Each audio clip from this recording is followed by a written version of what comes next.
are listening to the Subtle Forces podcast. I am your host, Anja, not Anja Seeger. In today's episode, I am responding to a question that was posed to me in the QWERTY Quarterly Zine, a zine for typewriter enthusiasts, in which I have an advice column. For every question posed to me, I typewrite a custom response. And the question that someone asked me recently, did I just say asked? Okay. The question that someone asked me recently was, Dear Anja, what's the best path to seek success as an artist in Milwaukee? Is it hopeless? I will be publishing my response to this question, but I still feel like even after typewriting a nice, neat answer, there's just so much more to say in regards to this question that I want to express. And important disclaimer, obligatory disclaimer. In fact, if I do not do a disclaimer right now, I will be an irresponsible person, because the following disclaimer is, I am not a successful artist. Maybe it's irresponsible of me, but I enjoy the challenge of trying to find out the answer to that question. And I will admit that I have learned a lot of things about it, but I have yet to reach success myself. That said, I would like to read my response that I typed for the person, the unknown person. I mean, a part of me would really love to know who's asking this question, but here's my response to the unknown person. I do not know the best path, only mine, and according to my inner voice, success has yet to be reached. I work 7 days a week. That is true. For other people. I work 7 days a week for other people. Let that sink in for a moment. Okay. And I enjoy my jobs, though they are not my own vision. My own vision set by me would require more determination, more focus than I give. And that's a very hard realization to make that I have made before. At 36, I do not have house buying money, and I share a car. I do not mind making a life with less than expected for a college-educated white middle-class lady. Success arrives when challenge leaves. So let's not croak yet, okay? All right. Yeah, I mean, that's my initial response. And the reason why I also put in college-educated white middle-class lady is there is a certain amount of responsibility in, of course, recognizing my inherent privilege in this society.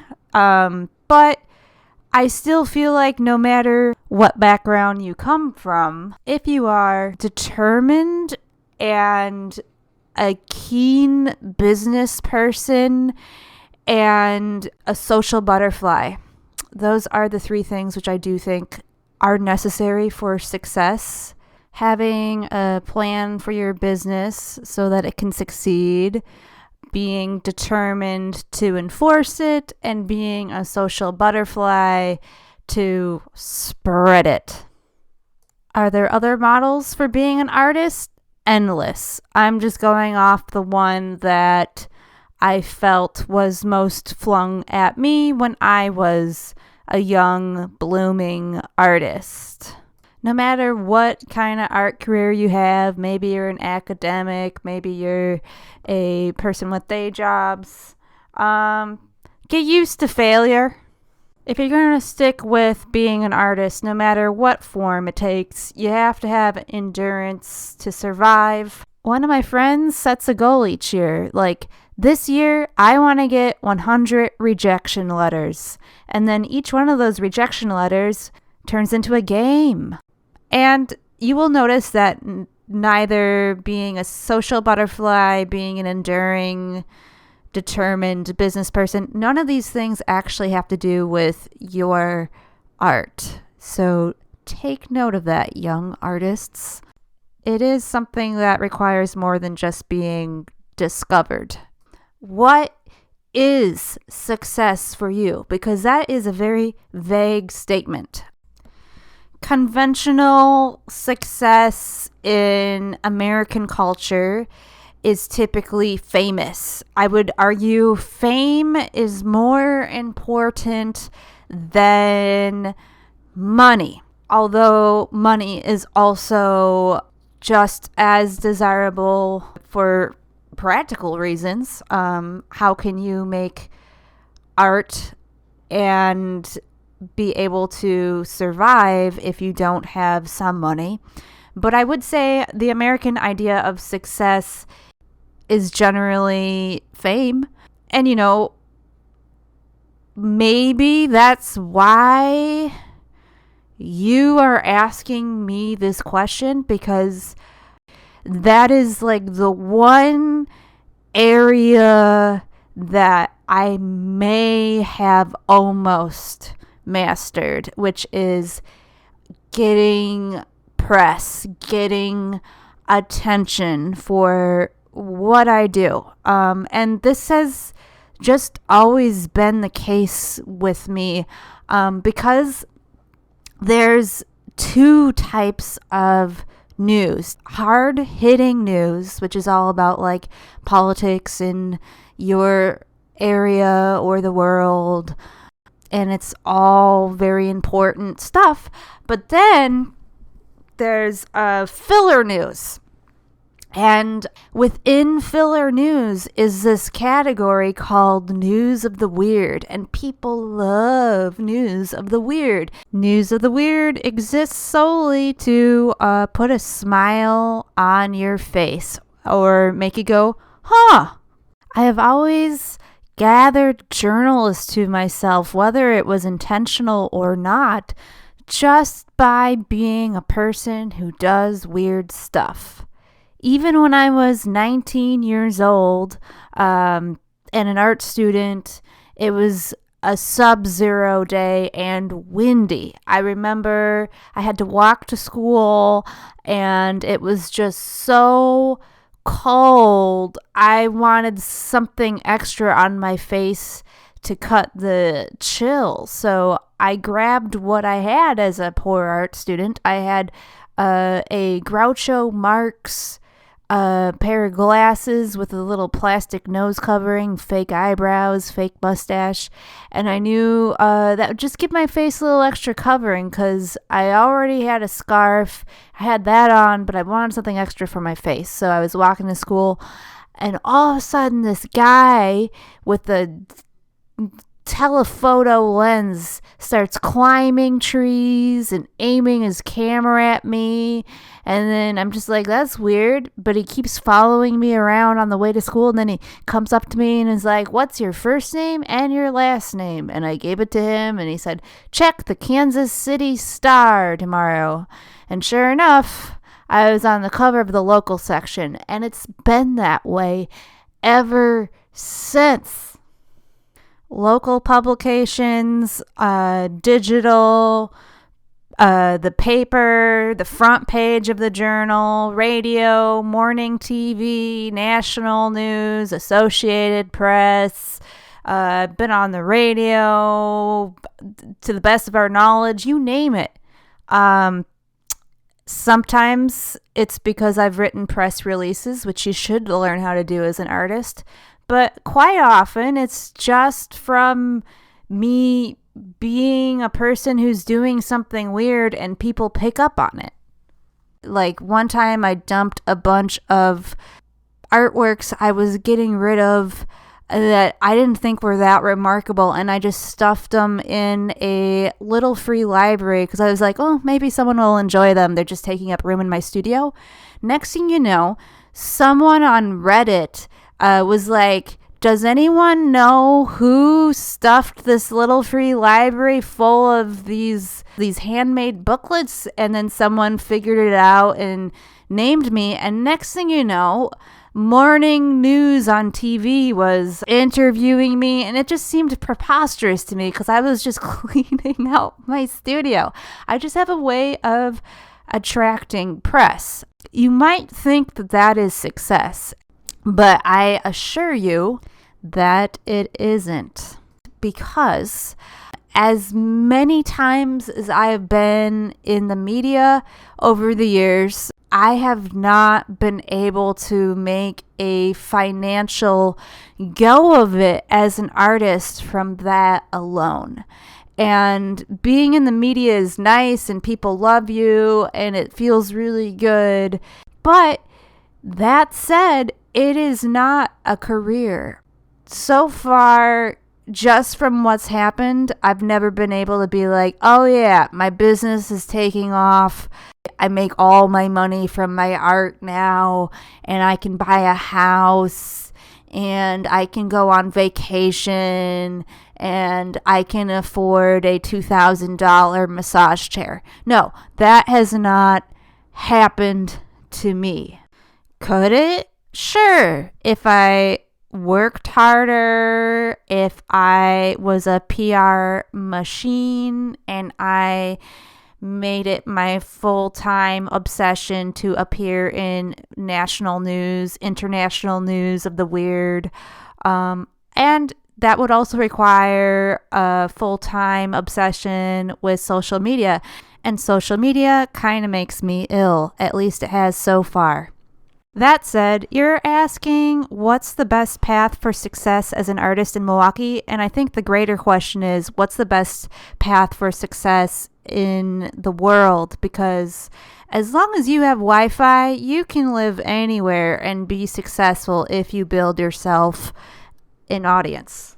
Although I will say, I think the people who make Wisconsin or Milwaukee themed merch at craft fairs have it figured out. I wouldn't want to be that person because it becomes a shtick very quickly and you get sick of it. But that is a certain route for success. Now I'm going to share my idea of what it means to be a successful artist.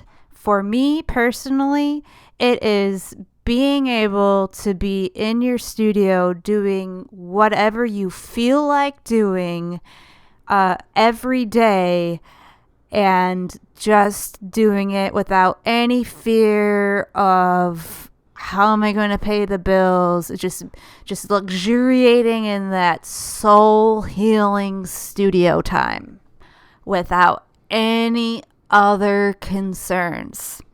That to me is the best definition of what success is for an artist. Other people might be more virtuous. They might be like, oh, success as an artist for me would be making art that heals society of its ills, or success to me as an artist is making children's books that appear in every household. I mean, all of these things are legitimate, but to me, the idea of being a successful artist is most fundamentally being able to make your art every day if you want to. And I will add an additional layer of loveliness is to make art that finds its way to people and moves them. Those are the two measures of success. And I do feel like I've been lucky in making a lot of art that has reached people and been what they needed. But I am not at the point where I am able to make art every day without any other care. I will say though, because of my privilege, when I was younger, I did have a sweet setup where I lived with my parents and all my bills were taken care of and I could make art every day. But it did come at a cost. I had to live by my parents' rules. I did not have access to a car because even though I could make art every day, I did not have the money to be on my own. I did not have the money to have an apartment or money to have a car. And there were social costs from that because we lived far away from the city and I could not have the social life that I wanted, and it would have been awkward to date people. And I was a young person who lived in this situation in my 20s for 5 years, and it wasn't ultimately empowering. I didn't feel like I was independent. It kind of reminds me of the time that my niece, who's in her 20s, said that she kind of wishes she could just live in a nursing home and have all her meals taken care of and all of her scheduling taken care of, and so she wouldn't have to have any cares. And I feel like that's a very young person thought. But ultimately, I think it's important for young people in particular to learn independence and to build self-confidence by learning what they are capable of. And I do think my development as a young adult was severely stunted for years because I was living under the rules of my parents and I didn't feel I was capable of taking care of myself. And that does affect how you interact with people in the world.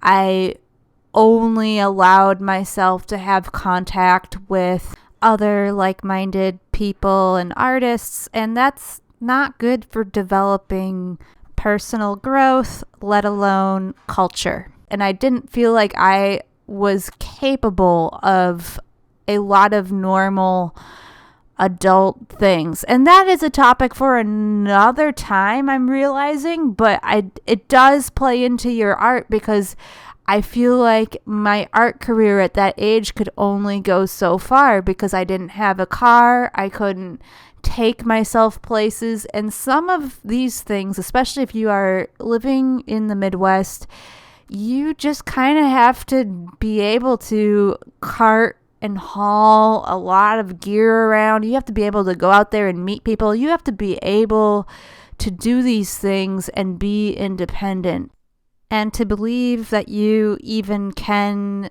take a risk to do these things in the first place. And in that time, I could only go so far. I am grateful for that time because I do feel like it was a blessing that a lot of people don't get to have all that devoted time to developing my work. But then I had to move out and spend many years developing my own personal confidence in the world before I could ever further develop my art, let alone my art career. So yeah, I mean, there's often a catch to getting what you want.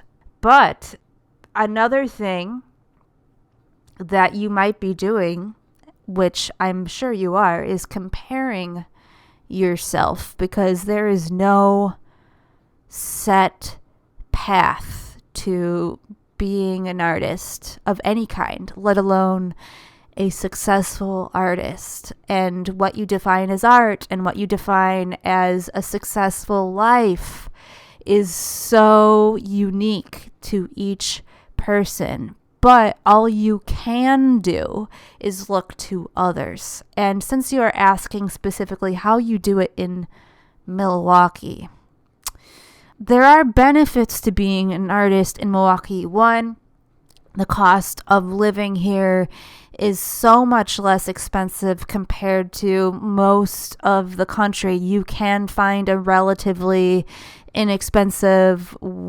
housing, relatively inexpensive studio, and be able to make a life of it that way. The other benefit of Milwaukee is that we are a very supportive community, and people are very helpful and kind, generally speaking. Now, sometimes there's scarcity mindset and people lash out at each other because they feel like there's only 3 opportunities. If you're an artist and if you get one, that means they don't get it. And maybe that's true for this year, but keep applying, keep doing these things. But that's the problem, is you can't define your success on whatever 3 awards or 3 grants are available. They only last a year anyways, and then you're back at square one figuring out how you're going to pay bills again, especially if you're foregoing a day job.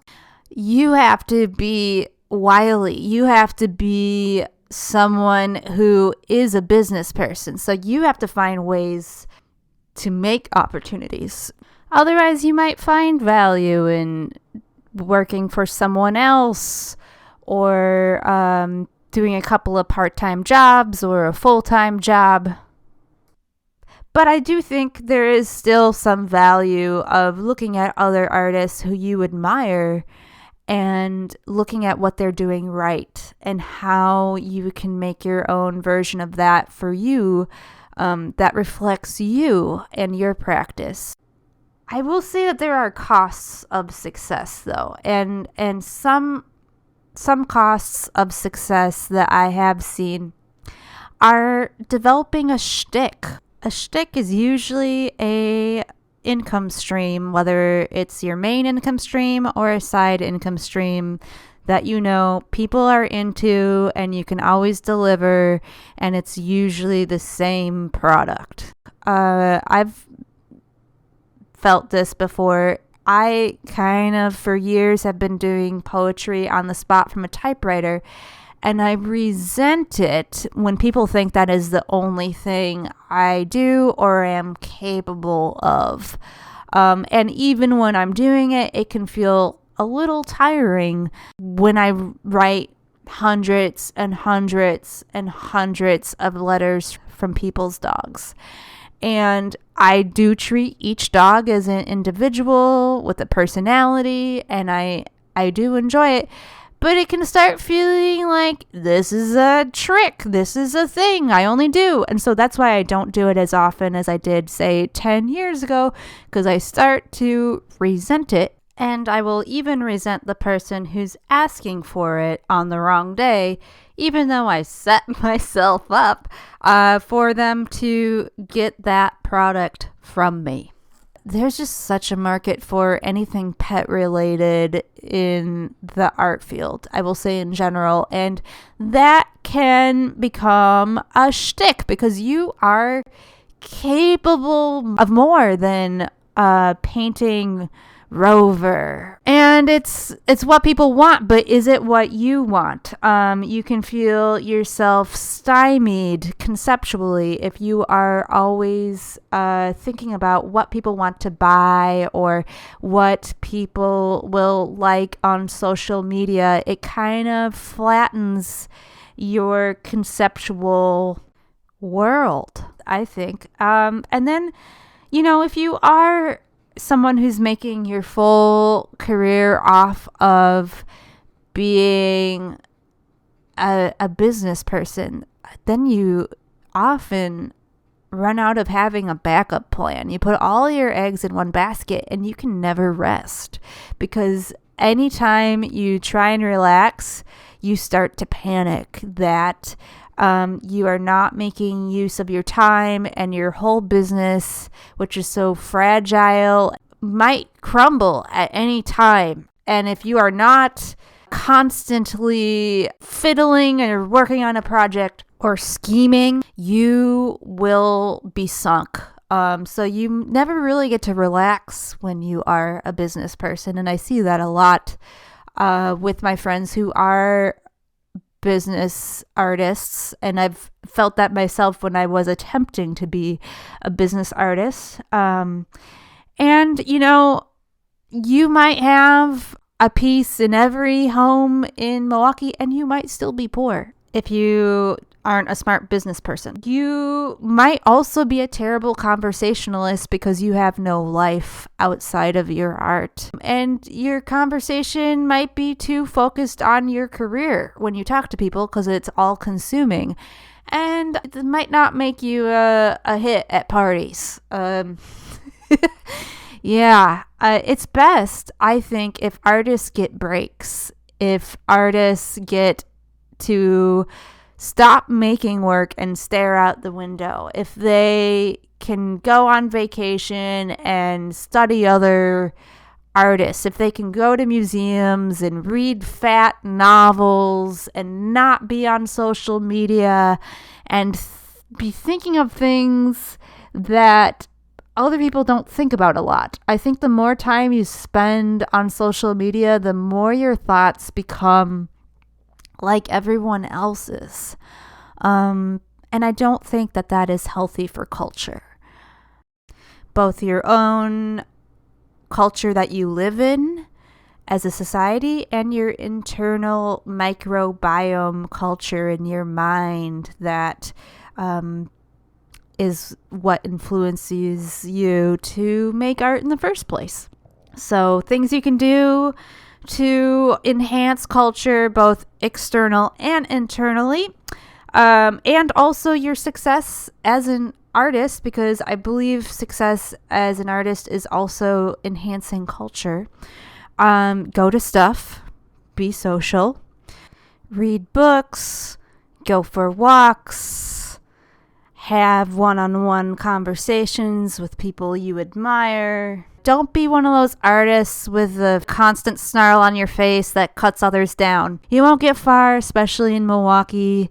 And if you are in a phase where you're going to make a go of it as a business artist, do have multiple income streams. Multiple income streams looks like maybe you have some commissions, you have a residency with a monthly stipend, and you have a Patreon, some passive income streams. That's usually recommended. Say you record a class at some point, and then people can buy it online anytime you want. And every so often you get another $150 from people just downloading your thing and buying it from you. So have passive income streams. Do try and save money and be prepared so that when you're old or if a disaster comes up, you're not sunk. Because, you do have to take care of future self, especially if you are an artist. This is a very not guaranteed path. There are many more things I could say, but for now, that's my advice. Thank you to the lost soul who thought it a good idea to ask me this question in the first place. I hope I delivered at least something helpful to you. But no matter what, remember, when encountering any subtle force, you have both your logic and your feelers with which to interpret it.